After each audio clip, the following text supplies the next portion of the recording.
used it before, so we'll see. Okay, so we are recording. We're here with Dr. Tony Heiser. He is an old classmate of mine from back in the day. In the interim, he can tell us a little bit more about what he's been doing over the last 13 years. But one reason I wanted to get him on here is he's extremely knowledgeable with the immune system. I know that because we just, through different things via Facebook, phone calls, et cetera, through different topics. And he's been a part of an integrative clinic like mine. So he's working hand in hand with other medical professionals, but he's also got a holistic background. And so that's why, he's going to see this from a bigger view than just only being one or only being another. And so that's why I wanted to have him on here. So Dr. Tony, thanks for being here. Thanks for having me, man. This is awesome. Right. So a big thing that we're going to touch on is not how to cure anything today, but we're going to just try to figure out what can we do as human beings to be healthier, to have a higher quality of life, to have a strong immune system, because I don't know about you, but I don't think that injecting ourselves with a artificial X, Y, or Z is the answer to creating immunity, especially lifelong strong immune systems that we can take on the next flu or the next COVID 20 or 21 or 22. So that's right. So what are some things that you are doing? First off, what are you doing for your family? Like, what are you and just your family? Obviously, all of us are, a little bit stuck in the houses and stuff like that. So what do you guys do? Yeah, absolutely. So listen, one thing we know is stress is not good for our immune system. So in times like this, people are generally fearful or scared, and some people have a right to be, and some people may have their fear a little overblown because they don't understand certain things. And so one thing we want to do as a family first is talk about what risk is. Is it something that we need to be concerned with? And then also how to take good safety measures, right? So we're not opposed to washing our hands or being careful with those things. But here's what Dr. Fauci, a lot of people know him. He released something in the Lancet journal last week that it talked a little bit about risk. And so some people won't take an umbrella out if there's a 30% chance of rain, right? But if there's a 2% chance of contracting COVID, they get very concerned. And so this is why I think where we have to differentiate a little bit of how serious is this for our age brackets and our risk profiles. Okay. Does that make sense? Yeah, absolutely. So like with your kids, how old are your children? I have 4. So I have 14, 12, 9, and almost 5. Okay. So you got the early ones and you got the teenagers. So what are some things besides just letting them know about, understanding the fear? Because obviously fear is being sold pretty hardcore to everybody right now. You can't turn on the radio or television without being almost scared to death. So, yep. Unfortunately our kids, and I don't know if you're experiencing, but some kids are, distancing themselves from my daughter and, they're getting very worried. But so what are you guys doing in addition to education? Just telling them, just not to, be smart or, not just be fearful, but what other things are you guys doing? For sure. I do have a list of just therapeutics that I think that are smart to take. I'd like to get into that in just one second. But I really think that, my daughter had a friend who their parents told her she could no longer work or do anything else for a while now because they're just very concerned until the vaccine comes out. That could be a long time, and there's still a lot of fear. And so the first thing I want to do with the kids, not just educate them, but explain what actual risk factors are. So what Dr. Fauci said is if you're under 40 years of age, the case mortality rates have never been higher than 0.16. And so if they said if you're under 9 years of age, which that would be 2 of my kids, the case mortality rate is 0.00161. And so it's very, very small. And a lot of people may not know this. If you're talking about any type of virus, most times the medical community has something called the R naught value. It's kind of a funny name, but I know you know this, but for people that may be listening, the R naught value basically says, if I simplify it, it's just how many people is an infected person going to then infect, right? How many people is it going to pass this on to? Some people remember MERS or SARS, in this last decade that we dealt with. Both of those had a higher R naught value than COVID-19 does. So what they're basically saying is they are more infectious than COVID-19 is. And if you take they're saying right now about a 2.2. And if you take it in perspective, measles is about a 12 to 18. So about 6 times the infectious rate of COVID-19. Okay. So That's really good information. I didn't know all those numbers. I don't read all those journals like you do. Yeah, I'm a nerd. That's why you're on here. We learn from the smart people. So like in addition to washing your hands and stuff like that, what are you guys doing? So here's also a problem for parents, right? It's like what a 14-year-old understands and will do is way different than what a 5-year-old's going to understand and do, right? Because you got to work on Absolutely. and Yep. there's a Yep. whole nother, like that's a whole, mine's 9, right? So she's Yep. the understanding, but also too, it's like we got to, sometimes twist her arm a little bit to get her to do what we want her to do. So like, what are some Yeah. strategies that you guys are using? Yep. So obviously, hand washing and social distancing. Look, my youngest is 5 years old. He likes to suck his thumb. Or he's 4 years old. Excuse me. He likes to suck his thumb. It's hard to keep his hands out of his face. It's in one regard, it's very difficult to do this with kids. Sure. And so we've really concentrated, especially if we go out anywhere, that we're just really careful about that. But we have a supplement regimen I can get into a little bit. Sure. I do want to comment one thing. I really like what you said about building a strong immune system. Some health practitioners I hear talk about increasing the immune system. And I understand what they're trying to say, but it really is about modulating the immune system, make sure it's functioning optimally. We don't always want to send it up, right? Sometimes a lot of the people with COVID problems actually have what's called the cytokine storm. It's almost a increased inflammation, and our immune system is almost going in overdrive, like an autoimmune disorder. And so I really like what you said about having a strong immune system, but we want to make it optimal as well. Make sense? Absolutely. So like one thing, obviously we're chiropractors originally. That's how we got into healthcare. Yep. Like for me, always making sure, and I'm not going to get on a chiropractic soapbox, but always making sure my family's getting adjusted minimum once a week. Also myself, knowing how that modulates and helps. It will do that same thing, right? So it will bring that immune system and it will bring that back into balance. So that's one thing that we've been doing. I'm guessing you probably do too. Yeah. Shoulder, absolutely. So we clearly want to talk about diet and talk about chiropractic care.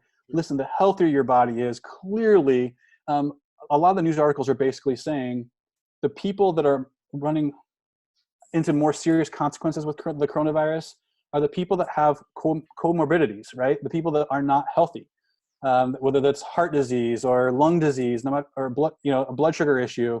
They're the ones that are having a harder time with the consequences of COVID. They're actually saying right now, generally between 80 to 85% of people that are infected with the coronavirus are either asymptomatic, meaning literally have no symptoms the entire course of the infection, or they only have mild symptomatology. So what that means is the majority of people, even if they did get coronavirus, if their immune system is strong enough, they're just going to handle it and they're not even going to have severe problems. And so I think you're hitting the nail on the head here, focusing and making sure your body's running at optimal function. The baseline for us, we want to make sure that we're getting them adjusted once a week at least, and that we are also looking at their diet, making sure they're getting lots of good fruits and vegetables, not eating lots of processed, trans fat, sugar, artificial sweetener type foods. Sure. Yeah, absolutely. Plant-based, good healthy meats, etc. Let's see here. So like a couple supplements, like I give my daughter, I try to every day, is like a fruit and vegetable-based supplement because she likes it. She'll do it. Yeah, there you go. And then also too, we always try to make sure omega-3s are a part of that. Always try to make sure that she's getting some sort of probiotic, and not always just a probiotic pill, but some food-based probiotics as well. What are some other things that you guys are doing in your household? Yeah, I mean, you hit the nail on the head. That's a lot, in large part, what we do. But there are a couple that I would recommend for people that feel like, hey, I'm a little nervous right now, especially when it comes to respiratory disease. There are mild therapeutic options, and there are some that are a little bit more intense. The first thing, what's that? Bring it on, baby. Let's just all right. Let's get into it. Some people are crazy like us, man. They're getting IV, they're getting, they're doing whatever they can do. So some of the easier ones to do, the very first baseline, study after study has now come out talking about, especially when it comes to respiratory illness. So we talk about the lungs or breathing, like a lot of problems people are having, is vitamin D levels. Vitamin D levels, they say if you are suboptimal, you're raising your risk for respiratory illness. And so one thing I tend to see when a lot of patients bring their labs in, the lab variations can be quite broad. So it's to get technical, vitamin D is measured in nanograms per deciliter on your lab. And I've seen anywhere from 30 all the way to 100 being a normal range. Right. Okay. So if someone's walking with 30 nanograms per deciliter, it's not as protective as I would like. I really like it more in the 50 to 70 range. And so some people come in with their labs and, hey, the lab says I'm normal, but I don't think you're getting the protective measures that a lot of the studies are coming out saying. So the only way to know your vitamin D levels for sure is to get a blood test. That might be a little hard for people right about now. But if you are low, a common recommendation is to take 50,000 per week. So I just tell people, hey, if you think you're low, especially in the wintertime, we're just kind of getting into spring, 5,000 international units a day is for an adult, safe dosage for just, a period of time until you have a chance to draw your own and take a look at it. Sure. Okay. Yeah. Do you, so like I noticed in our office, we'll use a liposomal vitamin D if we were really trying to pop them up real quick, just because it seems to assimilate it better. Yeah, absolutely. Vitamin D3, et cetera, et cetera, et cetera. And that's a whole nother podcast, right? Or a whole yeah. But well, good. So vitamin D is a big one. Obviously, that's been one too. That once you get into this world of integrative medicine, you start forgetting about the basics. Like when I was in chiropractic care, I mean, it was vitamin D3. That was like the number one bad boy. That's right. It's amazing how much better they felt just off of that. So what are some other things you guys focus on? Yeah, so sometimes we have to differentiate too between preventative and therapeutic, right? So a lot of what we touched on is more preventative. There are some things that are also more therapeutic. So there's some other preventative things. Obviously, one thing I think we'll talk about here in a minute is vitamin C. Sure. Some people that are, we know in China where this obviously started, they first started treating coronavirus patients with IV vitamin C. And so I know certain hospitals here in the US have now adopted that as well as an adjunct therapy. You might not have access to IV vitamin C, but one thing you can do is you can take either liposomal vitamin C, you can order that, or you can also take vitamin C orally. And the only problem with taking too much vitamin C is it's going to make your bowels start going a little bit. If you take too much, but that also helps you understand a little bit if you're getting to higher dosages. And so what I generally will tell people, depending on if you're a child or an adult, you'll take a certain dosage a couple times a day. And if you start getting loose stools, then you're kind of getting to bowel tolerance on that. So you can definitely up your vitamin C. Vitamin C has been shown to be virucidal, so especially at higher doses. So it's a real simple, easy way. And vitamin C is a water-based, vitamin. So you're just kind of urinate out what you don't use.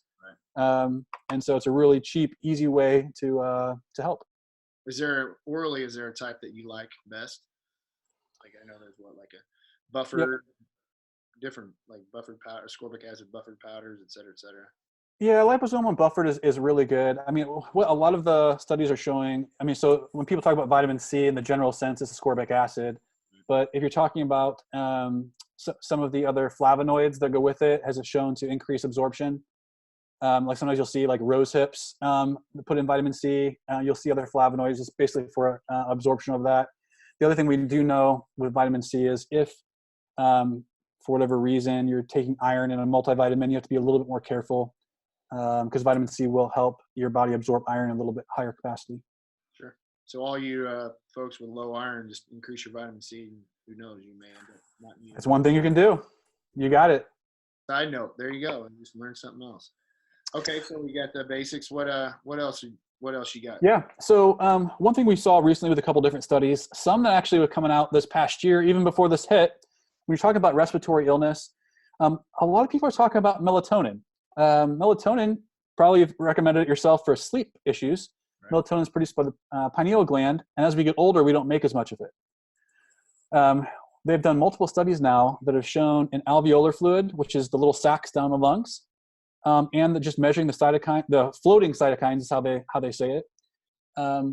These inflammatory cytokines are modulated by melatonin and melatonin agonists. So they've done multiple studies where they're given melatonin, even people on vents. So a lot of people are questioning whether or not ventilators are helpful right now, in large part with as many people that are using them. they've actually taken people on ventilators and given them either melatonin or a melatonin agonist, which means just helping the body use melatonin or make it. And the people that give this to actually had less of those inflammatory cytokines pool in the lungs. And so even from a therapeutics, even if you don't want to do it preventively, from a therapeutic standpoint, now it doesn't have a 100% cure rate. That's not what I'm saying, but they're seeing improvements. And so it's a pretty simple thing you can do at home, or if you feel like you have the mild symptomatology, you're not in the hospital or anything like that, but it's a simple thing and you might even get some better sleep out of it. There you go. So yeah, I've heard they're using, and I may be wrong, but aren't they using like melatonin now for even like, I know it's a well-known anti-inflammatory. It is. Yep. Also to like some cancer, right? I mean, are they using They are. They're using it as an adjunct therapy and as an anti-cancer therapy. So I guess, right? Because the immune system, or cancer is an immune system problem. And if it can help to regulate and modulate the immune system, cytokine, et cetera. Yeah. So if you talk, I mean, so generally, who are most at risk right now? Well, generally people that are 65, 70 years of age plus. The highest risk factors were 80 plus years of age, and it was like 7.82 mortality rate. But if you think about it, I'm not saying melatonin is the end-all, cure-all here, but as you age, a lot of people's pineal gland in the body calcifies to some extent, and you don't make as much of it. So a lot of people have a hard time sleeping as they get older, and so this is one thing that can be beneficial. Huh. So one interesting, just side note, like actually, and you maybe have heard about these, but the peptides out there, the epitalin has been shown to decrease calcification of the pineal gland. Isn't that pretty cool? Yeah, it's pretty crazy, because they were actually saying how epitalin is or a pedalon, whatever the heck, however some people. Yeah. But they actually are showing that it helps to increase telomere length, and a lot of guys are using it in their like lifespan or their anti-aging protocols. Yep. They're showing what it does is it actually helps to decalcify the pineal gland. Pretty amazing what we're learning nowadays, isn't it? But so what else, man? So I know, like I said, in our office, we're definitely promoting IV nutrition because we have it. A lot of places don't, but I mean, 100% assimilation of the nutrients. I mean, we're doing vitamin C, glutathione, B vitamin, everything, magnesium, et cetera. It's all good. But we do the high dose vitamin C, like that. What are your thoughts on all that stuff? Guys, if you are listening in Dr. Ryan's area, you need to go see him. I don't live anywhere near him. He's not paying me for this, but I'll tell you what, IV nutrition is a lot of people have gut problems, and they don't absorb things. Even if you don't have a gut problem, there are certain things that are just not absorbed very well. So like we know, like let's take calcium, for instance. Calcium carbonate is the cheapest form of calcium. And so if you go to a lot of stores to get vitamins, vitamin companies want to make money too. And so they have different forms of calcium they can put in there. Calcium carbonate is basically limestone, and your body will absorb it, but it is dependent on your stomach pH. So depending on what time of day you eat it, it's type of meals, is your stomach pH. Some people have ulcers or problems with stomach pH, right? And then the amount that you're taking, you may not get what you're needing, and you may not know anything about it. When you talk about IV nutrition, you just bypass a lot of those problems. And so not everyone can do that, and I understand that, and there are things that we can do if you don't have access to it, but it's relatively inexpensive, and it's a really good way just to get in there and get that nutrition you need. So in your recommendation, so a lot of people always ask me if we're talking about just health maintenance, right? What would you say in your recommendation with IV nutrition, for instance? Because obviously we don't want to just rely on IVs all the time. You'd have like a heroin addict. Yeah. But and it's also you want to give your veins a little bit of a rest, because of the et cetera. But on a maintenance dose for just let's say a Myers cocktail, which is going to have a little bit of everything in it. Like did you guys have IVs in your office, or do you have IVs? We were going to put them in. We didn't do it right away, and so we had basically an office that was like a quarter of a mile away from our practice, and so we kind of just sent people there. But we did recommend them. So how often would you say? I mean, not thinking about finances, but just how often would you? Yeah, so it really depends on people's health status to some extent and what they're willing and able to do. You're right. I wouldn't do it daily, and it depends on what you're getting as well, how much. But certainly every couple of weeks would be, I think, would be a fine thing to do once a month. Just something that you can kind of throw in. Some people that may have partied a little bit more than other people could probably benefit from someone that's not. And so, it really just depends on what is your diet, what is your level of party animal score. And so I'm partying, everybody thinks partying less, but I hear that everybody's drinking more now. Yeah, right. Inverse curves there, right? So, clearly something that people can look at. And so again, if you're concerned or you're wanting just even as a temporary measure, to be something you can utilize to help you. Well, like I always say too, it's like, maybe do a high, if you're a healthy person, do a high dose C once a month, and then maybe do a Myers, 2 to 3 times a month, something like that, to where you're still getting those new, again, it's all depending on what you're willing to, put towards it, but especially now, right. And that's my concern, right. Is like, everybody thinks whatever happens, whether they lift these bans or not, or whatever. And this is, hopefully people will continue to listen to this, because it's going to be pertinent for years in making. But, it's like, if we don't focus now, we're eventually going to be let out of the cages, right? And then we're going to be exposed to the next whatever, because there's going to be mutations coming down the line. I mean, it's already happening. And so it's like, we can't continue to hide out in our homes, and we can't rely on some artificial immunity to solve our problem, because it doesn't work with the flu vaccine. So why would it work with COVID vaccine? That's at least my but whatever, I'm not here to debate vaccines. So we're reducing stress. We're going to increase vitamin C, increase vitamin D. Let's see what else. Melatonin, which was that's one that I haven't even thought of. I didn't even two together with the whole. So that's awesome. IV nutrients, if you got them. What else? There's at least one more combination that I would want to throw in there. I mean, there are other things as well that I think that for general health are helpful. But when it comes to talking about viruses, one thing that we do know, it's not, again, I'm not talking miracle cures or anything like that, but we do know that zinc in the right quantities can help with viruses. It can stop viral replication. So the problem with zinc is you can take too much of it. Zinc works with copper in the body. Zinc is one of those things that it's got this range. If you have too little, it's not helpful. If you have too much, it's not helpful, but you need to be in this certain range. Some people that may not know how to take zinc, or if they're not sure, one drug that's been in the news lately is the chloroquine, and I'm not trying to get into whether that works or not, but one thing that we do know that chloroquine does is it's a zinc ionophore, and so it pushes zinc into the cell, past the cell membrane a little bit easier.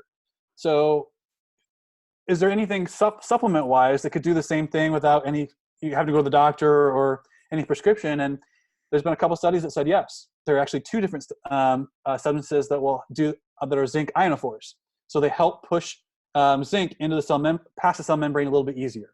I think I know what you're going to say, because I just saw one of our colleagues he's getting all over Facebook right now for this. Go ahead. Oh, really? So the 2 that have been, I've seen 3 different studies now that have shown these 2 substances to be zinc ionophores. My favorite is quercetin. I'm not sure if that's who they were referring to. The other one was epicallin gallate, which is in the teas. And so quercetin's the one that ECGG. Quercetin's the one that we use because we have it for allergies here. It also works as a natural antihistamine. Yeah, it's really good for just for the cytokine storm stuff, right? Inside the exactly. So it's one of my favorites to be taking right now, is a little bit of zinc with some quercetin. I'm gonna get, and just because I want to make sure to write this stuff down. This is things that we're getting here in our practice, and we're also making sure that I have it at home. So the quercetin's help pushing zinc across the cell membrane. Cell membrane. Yep. So when you say there's a sweet spot with zinc, because I know some things we'll do on a blood test, we'll look at alk phos. If alk phos is under 70, I think that's usually, that was the number that was given to us, that they were deficient. What about what are ways, but also too, like you said, there's a balancing act with that and copper. So how do you balance that? Yeah. So one pretty easy way, a lot of people don't necessarily have access to the blood test, especially if they're stay-at-home orders, et cetera. The one thing with zinc with most people, if you have adequate or too much zinc, just by putting like, you can get like little zinc lozenges or tablets for your mouth. Zinc will kind of make you nauseous if you have too much of it. And so one thing I tell people to do is go suck on a zinc tablet. If you're starting to feel nauseous, you're probably okay in the levels. I would probably just stick to taking it every once in a while, or adding some quercetin just to make sure your body's absorbing it even better. Would probably be my recommendation. Some people. Sorry, it's my phone. That's okay. That's okay.